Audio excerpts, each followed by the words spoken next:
क्या आपने कभी सोचा है कि वो तुर्की जो आज दुनिया के सबसे बड़े इस्लामी देश में से एक है, वहाँ इस्लाम कैसे पहुँचा और इसने अपनी जड़ें इतनी गहरी कैसे कर ली। सल्तनत ए उस्मानिया जो इतिहास की सबसे बड़ी सल्तनतों में से एक थी, उसने इस्लाम को कैसे अपनाया। दोस्तों, आज हम आपको तुर्की में इस्लाम के राइज अप की एक ऐसी कहानी सुनाने जा रहे हैं जिसे सुनकर यकीनन आपके भी रोंगटे खड़े हो जाएंगे। तो तैयार हो जाइए एक ऐसे सफर पर जाने के लिए जहां इतिहास, संस्कृत और धर्म की कहानियां एक साथ मिलती है। लेकिन उससे पहले वीडियो को लाइक करके चैनल को सब्सक्राइब करना बिल्कुल भी ना भूलें। तो दोस्तों चलिए चलते हैं सल्तनत ए उस्मानिया के हैरत अंगेज सफर पर। दोस्तों, तुर्की जिसे प्राचीन काल में एशिया माइनर कहा जाता था, उसका इतिहास प्रोस्पिरियस और डाइवर्स रहा है। यहाँ कभी हित्ती, ग्रीक, रोम और बिजान्टाइन डायनास्टिस का शासन हुआ करता था। एक वक्त में ये देश कल्चरल और डिवोशनल सेंटर माना जाता था, जहाँ अलग अलग धर्मों और संस्कृतों का संगम होता था। तुर्की की जियोग्राफिकल लोकेशन इसे ट्रेडिंग बेस का फोकस सेंटर बनाती थी और यही वजह थी कि यहाँ हमेशा से ही अलग अलग कल्चरल का अवगमन जारी रहा। लेकिन एक वक्त ऐसा आया जब इस देश में विविधता में एकता की जगह इस्लाम ने ले ली। लेकिन कैसे, आखिर कैसे हुआ इस समृद्ध संस्कृति में इस्लाम का प्रवेश? तो दोस्तों, इसका जवाब ढूंढने के लिए हमें 7th सेंचुरी में जाना पड़ेगा। तो दोस्तों, 7वीं शताब्दी में पैगंबर मोहम्मद साहब ने इस्लाम धर्म की नींव रखी और इसे फैलाने का सपना देखा। उनके मरने के बाद खलीफाओं ने इस्लाम को आगे बढ़ाने का काम संभाला। इस्लाम का सबसे पहला विस्तार अरब से हुआ, लेकिन धीरे धीरे इसे दुनिया भर में फैलाया गया। तुर्की में इस्लाम की शुरुआत अरब व्यापारियों और सूफी संतों के जरिए हुई। बाद में अरब व्यापारी तुर्की के अलग अलग हिस्सों में आकर बसे और अपने साथ इस्लाम की शिक्षाएं भी लाए। साथ ही सूफी संतों ने भी अपनी शिक्षाओं से लोगों को इस्लाम की तरफ खींचना शुरू किया। 11वीं शताब्दी आते आते तुर्की में एक नया दौर शुरू हुआ। सेंट्रल एशिया से आए सेल्जुक तुर्कों ने यहाँ अपनी हुकूमत कायम की। ये तुर्क मुसलमान थे और इसके शासन के साथ तुर्की में इस्लाम का तेजी से प्रसार हो गया। सेल्जुक तुर्क ने इस्लामी संस्कृत को बढ़ावा दिया और शिक्षा व विज्ञान के केंद्र को बनाया। उनके दौर में तुर्की में इस्लामी वास्तुकाल का विकास हुआ, जिसमें मस्जिदें और मदरसे शामिल थे। इस समय तुर्की में इस्लामी कला, साहित्य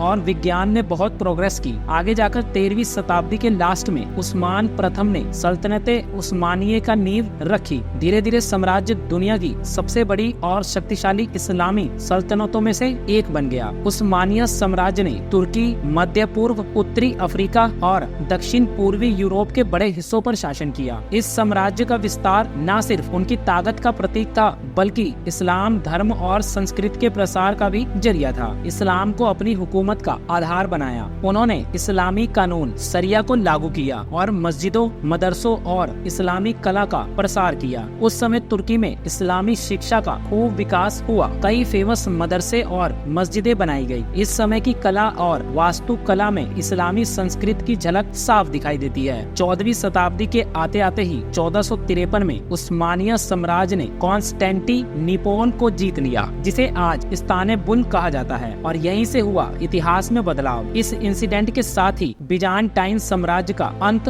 हो गया और इस्तांबुल उस्मानिया साम्राज्य की राजधानी बन गया। इस जीत के बाद इस्तांबुल इस्लामी संस्कृति और धर्म के एक सेंट्रल पॉइंट के रूप में उभर कर सामने आया। आज यहाँ सुल्तान मोहब्बत मस्जिद और आया सोफिया उसी इस्लामिक कल्चर का जीता जगता उदाहरण है। लेकिन वक्त हमेशा किसी एक का नहीं रहता और यही हुआ उस्मानिया के साथ भी। 19 से लेकर 20 सेंचुरी में उस्मानिया कम्युनिटी बिखरने लगी। इंटरनल और एक्सटर्नल इंटरफेस के बाद अब इसकी ताकत भी पहले जैसी नहीं रही और बची कुची कसर फर्स्ट वर्ल्ड वार ने पूरी कर दी थी और फाइनली इस साम्राज्य का अंत हो गया और 1923 में तुर्की गणराज्य इस्टेब्लिश हुआ। मुस्तफा केमाल आततुर्क ने तुर्की को एक मॉडर्न बनाने के लिए कई कदम उठाए। वो तुर्की को एक धर्मनिरपेक्ष राज्य बनाना चाहते थे, लेकिन फिर भी इस्लाम ही तुर्की की संस्कृति और धार्मिक पहचान बन रहा था। दोस्तों, आज तुर्की एक आधुनिक और धर्मनिरपेक्ष देश है, लेकिन इस्लाम यहाँ के लोगों की पहचान का एक अहम हिस्सा है। यहाँ के लोग अपने धार्मिक विश्वासों के प्रति समर्पित रहते हैं और मॉडर्न के साथ ट्रेडिशन को भी फॉलो करते हैं। तुर्की की इस्लामी शिक्षा, कला और सामाजिक ढांचे ने देश की पहचान दी और तुर्की के मस्जिद और इस्लामी वास्तुकला